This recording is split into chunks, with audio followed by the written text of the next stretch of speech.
গরমে যেন মনটা আইঠাই করছে, এবারে একটু কিছু টকটক চাই। তাই জন্য কিছু না ভেবে দুটো আম পেড়ে এনে ভাবলাম আমের পোড়ার শরবত আনাবো। তারপরে ভাবলাম পোড়াবোটা কিসে, পোড়ানোর তো কিছুই নেই, চলো যেরকম বুদ্ধি সেরকম কাজ। আমি আমার কথা মতো ফার্স্টে খোসাগুলো ছাড়িয়ে নিলাম, তারপরে ওটাকে দেখা যাক কী করা যায়। এখনও ভাবিনি যে আমি কি করব।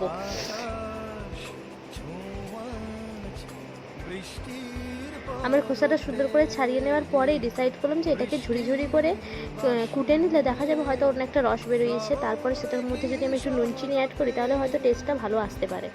তো সেরকম ভেবেই আমটা একটু কুড়িয়ে নিচ্ছিলাম যতটা মিহি করে কোরানো যায়, কারণ কোরাতে দেখছিলাম আমটা থেকে অনেকটা পরিমাণ জল বেরোচ্ছিলো, আর এতেই আমার কাজ হবে মনে হচ্ছে।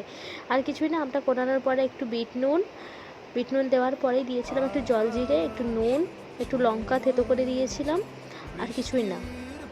এবার ওগুলোকে ভালো করে মিক্সড করতে হবে। মিক্সড আপ করার পরে যখন একটু জল বেরিয়ে আসবে ততক্ষণ অবধি নাড়িয়ে যেতে হবে।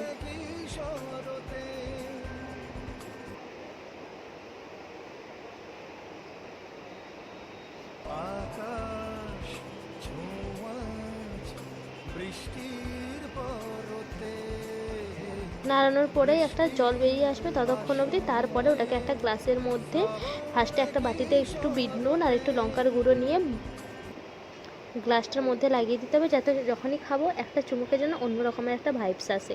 আর কিছুই না, আমি এটাতে একটু ঠান্ডার জল ব্যবহার করেছিলাম, তাই জন্য কাপটাকে এরকম করে নিয়ে এরপরে ওখানে একটু ওই প্রলেপটা দিয়ে তারপরে ঠান্ডা জল ঢেলে দেবো। ব্যাস রেডি আজকের একদম জীবন ঠান্ডা করার মতো একটা শরবত। বানিয়ে দেখো গরমে, খুব ভালো লাগবে খেতে।